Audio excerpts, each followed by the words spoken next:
Let's go. You're listening to Making Data Simple, where we make the world of data effortless, relevant, and yes, even fun. Podcast listeners, welcome to Making Data Simple. Al Martin here, your host. As usual, I'm traveling again, so I don't have my fancy microphone in front of me, and I may have some background noise. If I do, I'll do the best to have the producers take that out. However, if not, please give us a little latitude today. I have a terrific guest in Toby Coulthard. Toby blends a background in electronic engineering, man after my own heart once again, nanotechnology, already takes it further than I do, MarTech, which to my understanding is marketing tech. He's had previous roles at IBM, which we're going to have to talk about that. If you've been at IBM, that's obviously where I am. McLaren. All right, now he's an F1. Salesforce, Braze, I could go on and on. Today, you are the Chief Product Officer for Phrasee. Welcome. We'll have a good chat. I think the topic today is around AI and marketing. We got a lot of AI in marketing. I've had several people on the podcast with AI for marketing.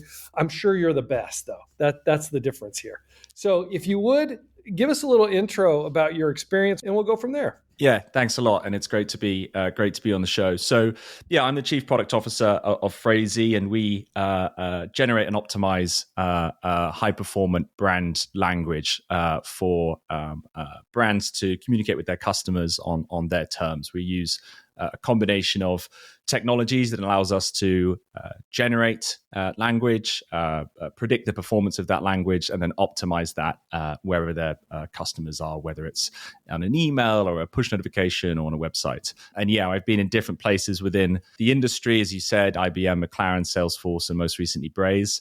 And that's given me quite, I think, a breadth of experience that enables me to kind of come into this role and do what we're doing today. So yeah, great to be on the show, and pleasure to meet you. What's your experience with IBM? Was that a short, long tenure? What was it? It was a previous life of mine. So I was part of the IBM Futures program pre-university, and that's a program where they take people out of high school effectively and then put them in various different roles around the business. I was based in the Hursley office in the UK, and I was on the system administration team for what's called the Platform Technology Center. So giving Java developers and other teams the tools necessary to be able to execute and do their job effectively. It's not necessarily the space I'm in today, but I was there for a year, and then that gave me, I think, a good foundation to go into university and do electronic engineering and nanotechnology beyond that, and then enter into the MarTech space.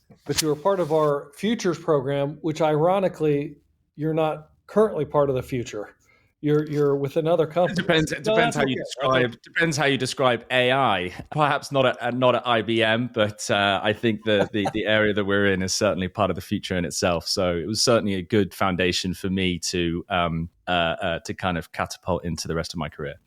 Now, are you a marketing genius, or are you a technology genius, or where does if I push you over on one side of the fence, where do you land? I wouldn't describe myself as either genius, but I think if you were to place me, it would be somewhere in between the two. I've been on the go-to-market side at Salesforce and at Braze, being in that kind of interface actually on the go-to-market side between product and sales, talking about positioning and really understanding customers' needs and what they want out of SaaS products and as it relates to marketing. And so I actually think my skill set firmly sits between those two areas, and that's what gives me the right, experience to be able to understand both what customers want and how to build products that ultimately they're gonna resonate with.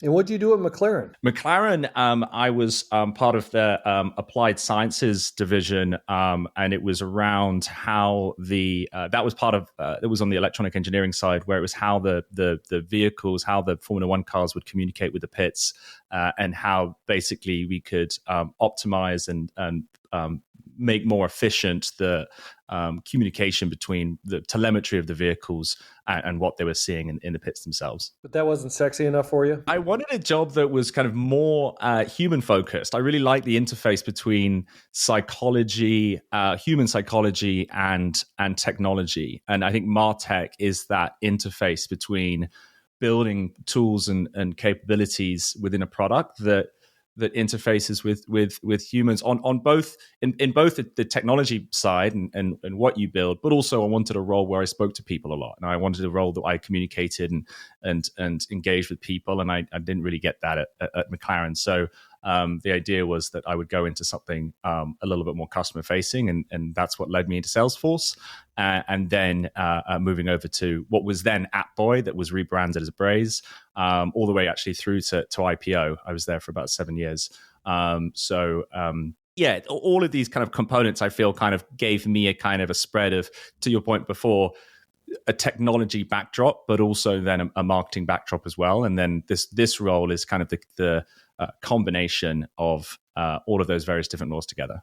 Am I out of the loop? I don't know that I've heard the term MarTech before. Is that a common term? I mean, it is in my space, but I'm probably biased in that regard. Yeah, I mean, it's any kind of technology, typically SaaS, that enables businesses to scale their marketing capabilities across many different digital channels. It doesn't have to be digital channels, but in the case of Salesforce and Braze, it's about how to send the right message to the right person at the right time, using things like channel preference, send time optimization, and basically taking user attributes and profile data and working out actually what does this person want to receive. It's kind of the antithesis of spam, right? It's being able to articulate to a customer the value proposition of your brand, but using technology to do so.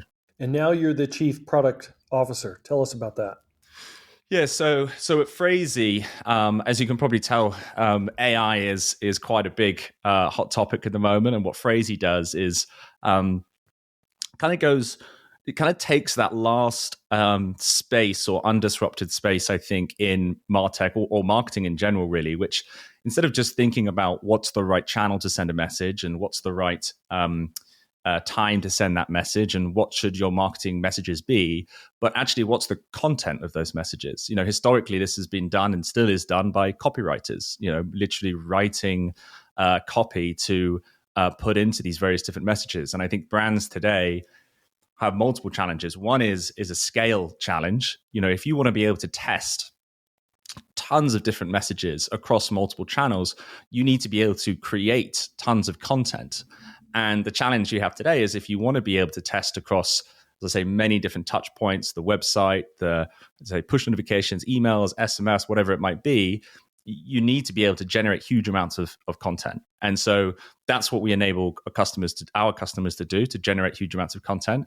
But you also don't know how to generate good content and come up with good content. And so whilst half the problem is generating content at scale, the other problem is that a lot of the time marketing is, I'm going to write this subject line and we're going to see if it works. So I'm going to write the email body of this, and I think this is going to be good and it's on brand, but you don't know until you try it. And so Phrasee gets ahead of that, and then actually using a number of different tools and capabilities enables us to generate not only lots of language, but language that is high performant, that we know based on 10 years of empirical data is going to be better than a human control, and enabling these brands also to be highly articulate in what's the brand voice, the tone of voice, what are the brand controls, and enabling them to input that into our system to enable us to generate high volumes of high performant on brand language. So that's the elevator pitch, as it were. But there's also a lot of different components within this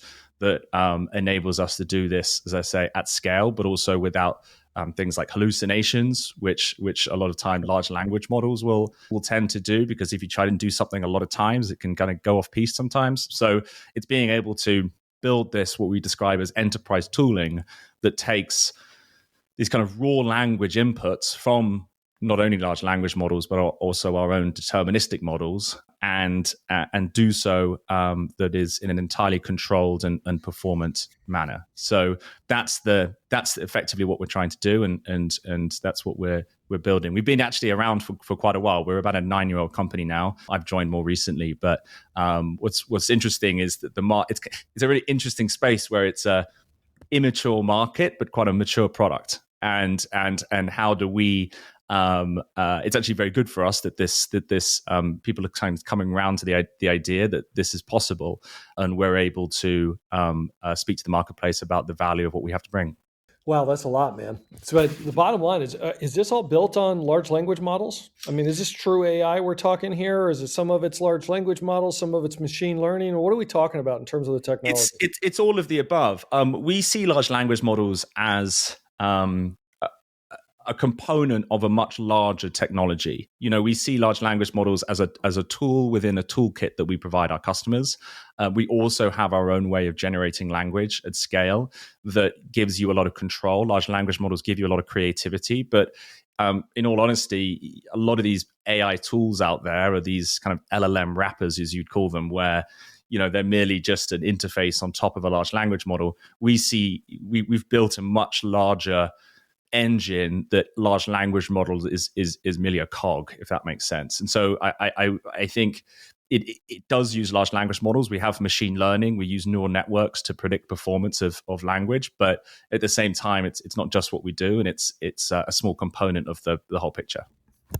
So what's the larger component then? Well, there's lots of components. I think that the toolkit itself is, if you're renovating your house, you need more than just a hammer. And I think what we have is, as I say, other components such as our own deterministic models that doesn't use is not probabilistic or not wholly probabilistic like a large language model would be.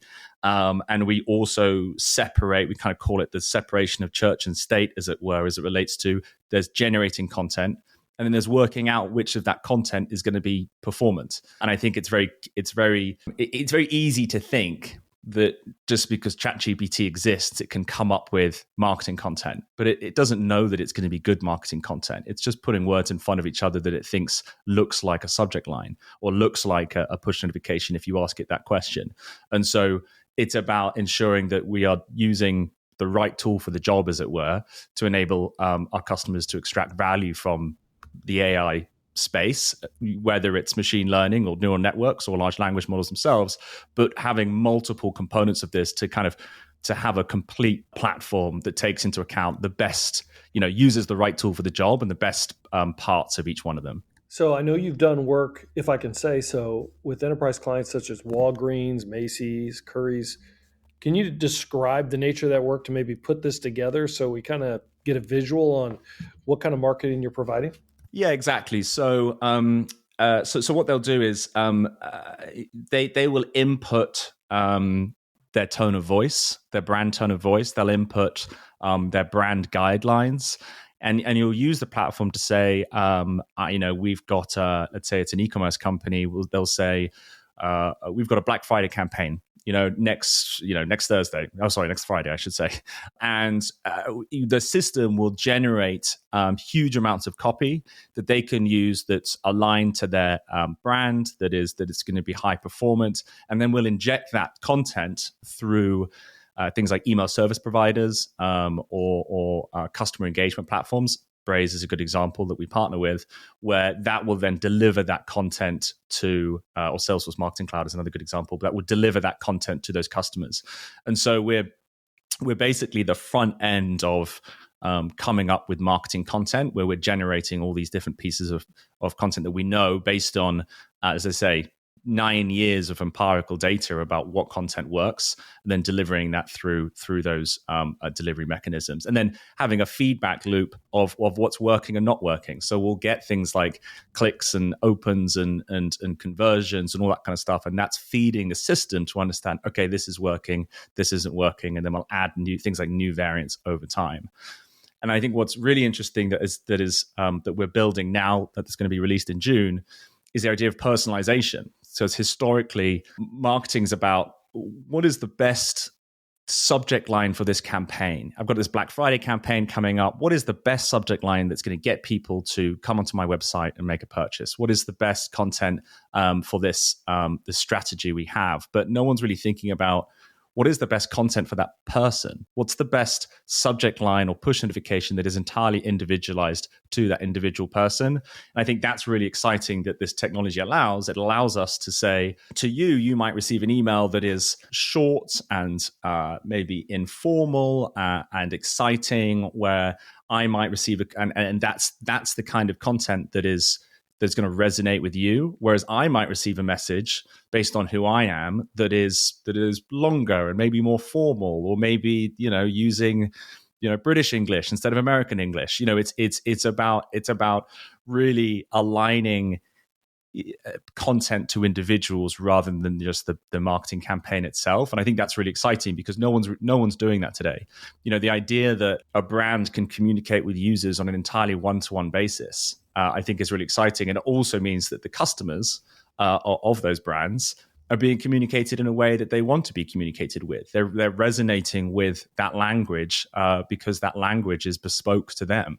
And I think that's what you can do when you can scale up content to do 55,000 permutations of a particular piece of content or in a particular channel, and then map exactly which one of those variations is going to work for that particular person. And I think that's really exciting and really cool that I don't think anyone's been able to do yet. Is that just data analytics, or is that also AI generated? It's all of the above. We might find that people over a certain age in a certain region of a certain demographic like particular types of content. We're mapping language attributes, so sentiment, length, to say urgency, formality. We're mapping that to profile attributes, to people's preferences, and then we're generating all that content. We're generating the content that ultimately then gets mapped to the right user and then gets delivered to the right user.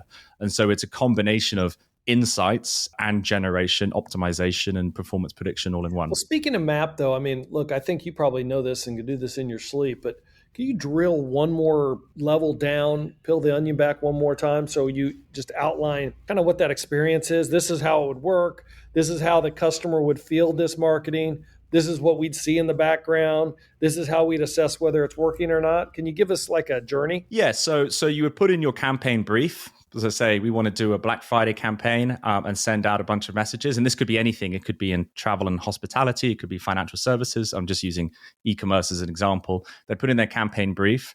We would generate a huge corpus of language that is diverse, that has different sentiments and lengths, that's aligned to the brand identity effectively. And then we would send out those messages through those partners, through those delivery mechanisms. And then we're going to get insights back, and we're going to start to see. How do you deliver it, though? Sorry to interrupt, but deliver it email, or is it? Well, we'll deliver it to the ESPs and the CPs. So what we'll do is, a business like Phrasee or platform like Phrasee and Salesforce Marketing Cloud or Adobe Journey Optimizer, Iterable, MoEngage, all these various different engagement platforms, and they're the ones delivering the messages in the right channel, and they're requesting us, and to get technical, it's an API that says, give me the subject line for user 123. And this is a little bit about them, and we'll say, great, this is the language that you should include in that message. And that language has been selected based on who that end person is. And so then that platform is the one to actually deliver that message to the customer. So do you have any examples of that language that you're referencing? Like, what would that language look like? Yeah, so it could be using that Black Friday example. It could be maybe you left a pair of sneakers in your cart on an e-commerce website, and maybe it's sunny this weekend, where you are, right? And so the message for you might be, hey, still thinking about going for a run this weekend? Grab those trainers, grab those sneakers that you left in your cart, and we've got 50% off on Black Friday.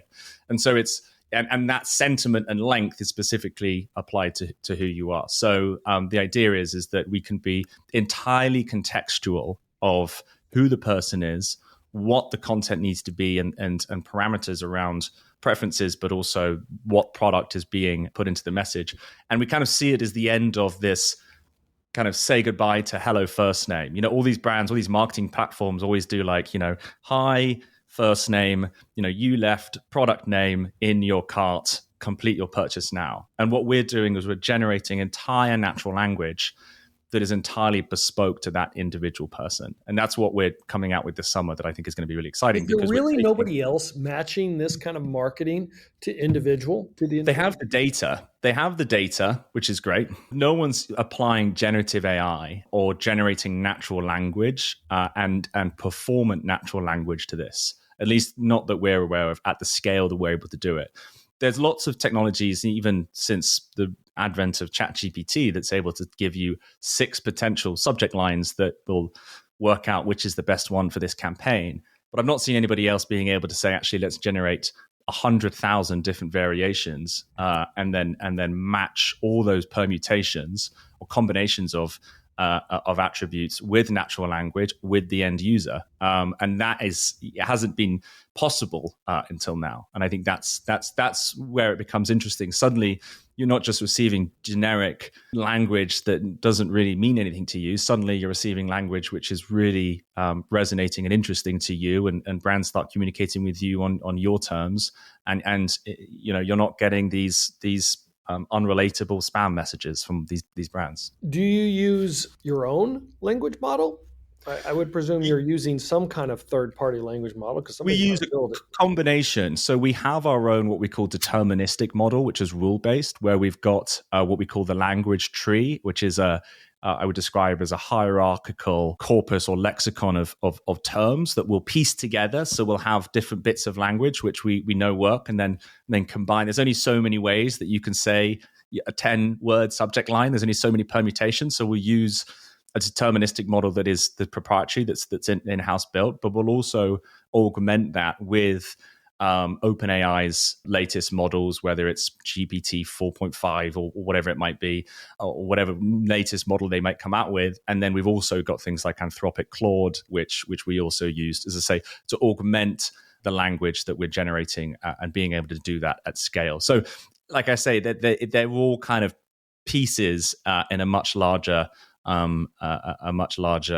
engine that all work together to be able to do this, and then insulate these brands from some of the challenges of any single one of them. Because if you just ask, like I say, ChatGPT to generate a ton of content, it can't do at massive scale without hallucinating and coming up with something weird. And it doesn't know if it's going to be any good. And so we're combining the creativity of large language models with control and scale. And that enables us to do what we're doing. Maybe a silly question then. What does it mean to win a campaign? Well, that's a really good question. And I don't think anyone quite knows, really. Well, I mean, typically it's things like campaign uplift. So it's things like, is this subject line generating more, resulting in more clicks than another one, right? It was more resonant with the largest cohort of people. And so it worked more. But actually, I think we're coming to a world where, and a lot of our customers are asking this, is that really on the case of personalization, they feel like it's incumbent upon them as a brand to be more personalized, regardless of the results it necessarily gives.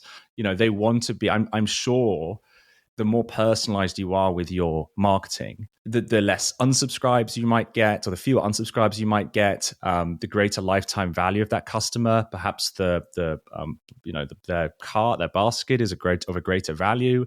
And we're only starting to really understand what is the impact of different language on someone's loyalty to a brand. And it's more than just this email got opened more than that one. It's about brand loyalty, and it's about ensuring that your customers aren't feeling like your content is not relevant to them. How do you sell that though? Here's where I'm coming from. I'm just being very transparent. Sometimes I struggle with marketing because it's hard to determine whether it's making a difference or not. And right. Like when you're selling software, it's like, oh, we had 1,000 client interests. Okay, great. Did anybody buy? Well, we had 1,000 client interests. Okay, is that good?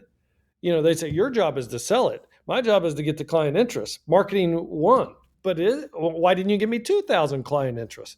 Because we gave you 1,000. I mean, I guess what I'm trying to ask, how, like when you're going in with the tooling you have, you're getting to the point you're going to make it personalized, et cetera. What is your 2-minute pitch? Here's the return on investment that you're going to see when you go with, Phrasee. This is it. Usually you're spending money to make money, or you're spending money to save money. I think in Right. this case, you're spending money probably to make money. So how do you prove that no-brainer decision? You kind of need to look at a lot of data points, I think, in that. And you're right. Marketing can be, brand can be very ambiguous. How do you quantify the value of spending millions putting your logo on a sports stadium, right? Like how do you value that relative to the cost? How does ROI work? I mean, there is a world where you can see what was your marketing before using something like Phrasee and what does it look like afterwards.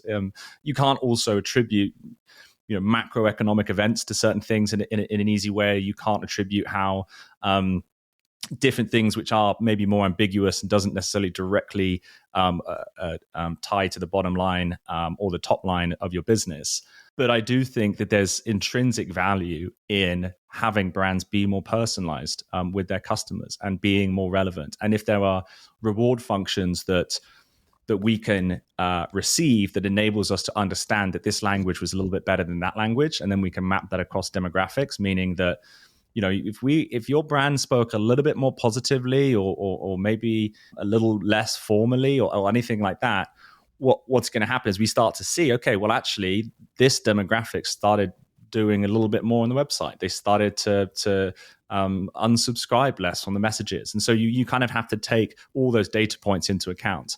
And you're right, if there isn't this direct feedback loop of ROI, this is absolutely happening. It can be hard, but that doesn't mean it's not intrinsically valuable in itself. I think if you look at between a brand that doesn't market to their customers and one that does, I think it's clear that there's going to be a difference. But I get it, but how would you sell it? I mean, so if you're pitching me, and let's think of it this way, you probably have 35,000 people that will listen to this podcast, and they'll say they can either call you or Phrasee afterwards, or they can just say, oh, that was interesting. They can move on. This is your opportunity to make them go, oh, that is interesting. I could use this marketing. Now, not everybody may be in the market for marketing, but if they are, what would you say? Well, the first step is I would say, are you generating enough content that you want? Right. And typically the answer is no. Typically the answer is we're not able to keep up with, we're not able to, we want to be able to test more. We want to be able to send more, but we actually can't. We don't have the resources available to us.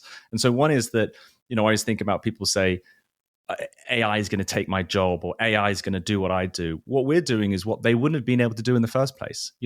I think about it in terms of you can build a car with a bunch of people, but you need the robots, you need the articulating arms to scale that up to 10,000 in a month. And so we're generating volumes of content that wasn't able to be done before. So that's the first step. And the second part is that based on our empirical data over the last, let's say, 9 years, we're able to beat human controls at open rates and click-through rates of emails just based off the generating of the content 94% of the time. And we haven't seen, when we're optimizing that content through the ESP, we've yet to see a time where our language hasn't beaten a human control at those opens. And so just out of the gate, you're doing more with less. And that stuff that you're doing more is better than you could do in the first place. And so that's the kind of the pitch. But I also think, as I say, there's plenty of more metrics that you could look at that we're looking at today, where I think it actually is having a much larger impact than just click-through rates and opens. That was my next question. I know you got click-through rate, but what about, and that's an important one, by the way. I mean, I'm not discounting that. What other KPIs you usually throw out there? Well, so we're looking at it. I mean, this is such nascent technology that I do think things like how many people, now you're personalizing your content, how many people are unsubscribing from your emails? Is that less than it was before? What's the lifetime value of those customers when you had that Black Friday campaign?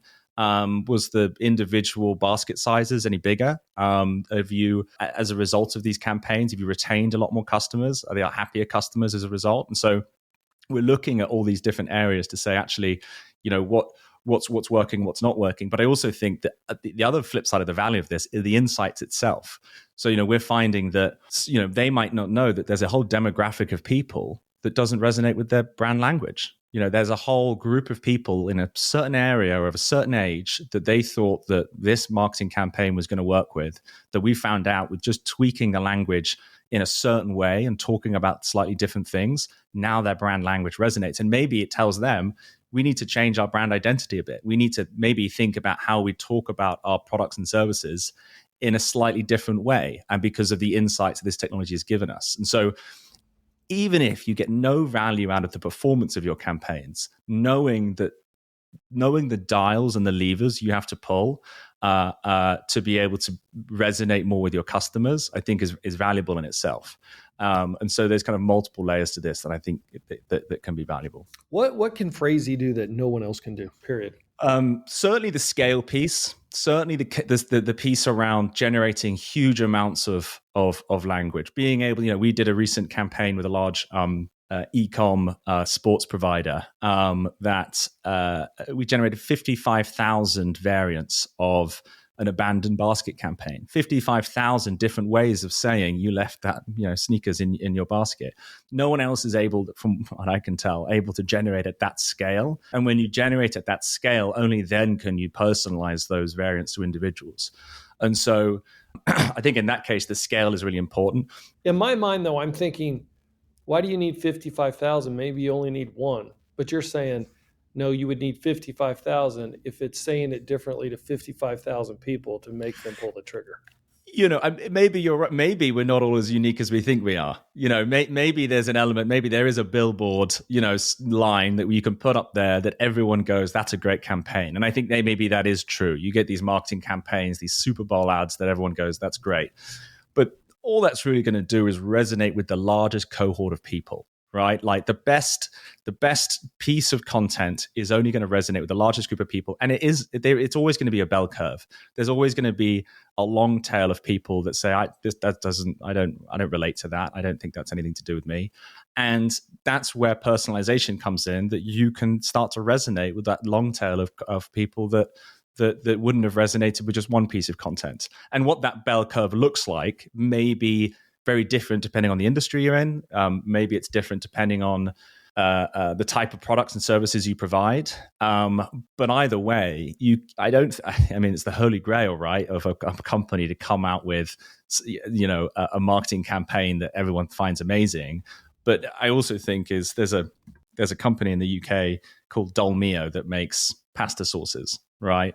And I don't know how true this story is, but it's a good analogy where all these competing pasta sauces were trying to make the best bolognese, right? The best thing that everyone, when they're at home, says, oh, it's like my mum's cooking, right? But actually everyone's mum's cooking isn't the same as the other person's, right? And what they did was they made 20 different types of bologneses, one with mushrooms in it and one that had chunky vegetables in it and one that had less meat and whatever it might be. And actually the right answer to this isn't there's the best subject line or the best marketing piece of content that works for everybody. Everyone does have individualized needs and wants, and being able to cater to those is only going to result in resonating with customers wherever they are. Where do you think marketing is going to be in the next few years? I mean, I'd say two part question. Where do you think marketing is going to be, and where do you think technology, could be AI, could be other, where is technology going to play in marketing in the next few years? So I think we're going to see, especially around AI, I think we're going to see large language models used more, but not necessarily in isolation. I think large language models are incredibly useful tools to do any number of things. They're generally very impressive. But I also think when you're thinking about specific applications, you need to take the value of what they're able to provide and multiply that, but also insulate yourself from the challenges that they have. And so I think we're seeing a lot of these large language model wrappers be able to do copywriting assistance and do very singular things. But I think where it's heading is actually you're going to get these large enterprise tool sets that use, as to say, just like Phrasee, are using it in a much larger piece rather than just having an API that hits ChatGPT to give you a response. It's how do you use them as agents within the stack to do different things within it itself. So I think it's more integration of large language models, I think is naturally going to happen, but it's going to happen in a much more thoughtful way. And I think that then we'll see that being used a lot more in different places where maybe we didn't expect them to be used. You don't think AI is going to take the place of marketing altogether at some point? Well, it depends what you mean by that, right? Yeah, I mean, maybe you'll just ask something to do your campaigns for you. But at the same time, I do think it's going to be very disruptive to the market. I mean, marketing is going to be hugely disrupted, if not already hugely disrupted by AI.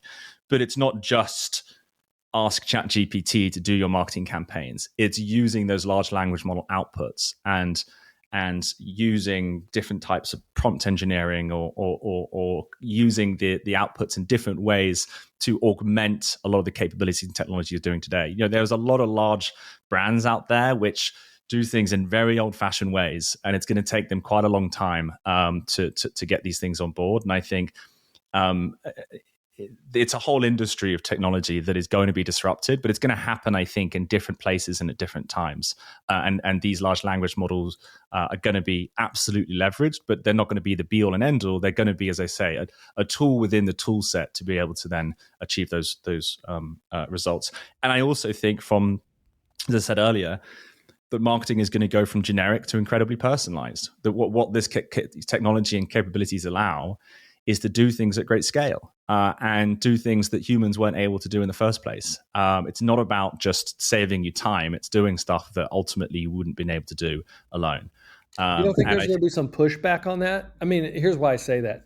A lot of times when your marketing is personal, it kind of feels a little bit maybe too personal. I don't know. It's like, what are they doing? What are they watching? You know, I mean, it's like, how many times are you with a colleague, friends, whatever, and they say, "See, my phone's listening to me," because it's bringing up exactly what I was talking about 2 minutes ago. Yeah, no, I get you, and that's true. And I think that it's a great question. I think it's the interface with relevance. You know, I could say to you, you're walking down the street, you walk past a retail store, and you get a push notification that says, "Hey, you know, that thing you left in your basket, you know, that's in the store right now." And you're like, well, that's a little intrusive. How do you know where I am? And, you know, that doesn't feel right. Or you could get a SMS that says you've got a doctor's appointment tomorrow and your prescription is ready and it's 2 miles down the road and, you know, your appointment with doctor blah, blah, blah is at this time. That latter message uses so much more data about you, your health information, who's your doctor, what prescriptions you have. But that was a very relevant message to you. And you're like, that's actually really useful for me. Now I know where to go. And now I know, where my appointment is. And the first one uses less data, but it is intrusive. And it's all about contextual relevance, about actually what's valuable to you versus not valuable. Because I think personalized and unvaluable is weird and creepy. Personalized and valuable that's actually really useful to me, and it's enabling people to be personalized, or brands to be personalized and relevant and valuable to their cusmus. So and the goal of this is personalized for you. That's what I got out of this. I mean, the more personalized. That's the thing. I mean, it is the antithesis of personalization is spam, right? It's stuff that's not relevant to me. I don't know why I got it. It's not telling me anything that I want to hear, and it's totally unpersonalized. And so the idea of this is not to be creepy and is not to be, you know, intrusive or anything like that. It's actually the opposite. The idea of this is to have people actually go, you know what, that was really useful, and that was valuable to me and relevant to me, and I'm not going to unsubscribe from this nonsense because it's giving me stuff that I don't need or want. And I think that's the difference between what we're trying to do and the what can be intrusive. Because I would argue, to your point, that intrusive Instagram message that goes, "Why? How does it know that?" And you know, I didn't look that up or anything like that. That's spam to me. I mean, it's irrelevant. And I think that's where that interface lies. It's not about personalization per se. It's about just as much relevance of that personalized content. That might be a perfect note to end on, but I want to make sure, did we hit on all the topics that you would have liked to hit on today? Absolutely. I can talk all day about this stuff, but we probably don't have all day. That was, thanks for having me on. I really appreciate it. And hopefully you and your listeners understand a little bit more about what we do and the value we can bring. Thanks for having me. Where can folks reach you, and where can folks reach Phrasee? Very easy to find me. I mean, I'm Toby at Phrasee.co. If people want to email me, I probably regret giving out my email address on this, but who knows? But yeah, we're Phrasee. Spam Toby, everybody. We're relevant, personalized messages only. But yeah, we're at Phrasee.co, and we've been around for a while. We've got some great customers, and so I think some people know us already. But I think we're now in the right time to capitalize on this advent of AI, and I think people are starting to pick up on I think the value we can bring. So yeah, it's an exciting time. What do you do for fun, Toby? What do I do for fun? It's a good question. I don't have a lot of time for fun these days. No, I enjoy traveling. I live in New York City, as you can probably tell from my accent that I'm not originally from here, although I'm working on my Brooklyn accent. Yeah, sounds just like New York City. Yeah, and I like traveling. I do a lot of sailing as well, which I really enjoy. Hanging out with friends and family, and I think just as much as anybody else. So fantastic. Thank you for being here, man. Learned a lot about marketing and personalization. I like Thanks, AI to personalization. Appreciate it. That's terrific. Listeners, thank you for listening. As always, you guys are the best. So reach out to us anytime. almartintalksdata@gmail.com. Love to hear from you. Until next time, I shall see you on the podcast. Later, guys.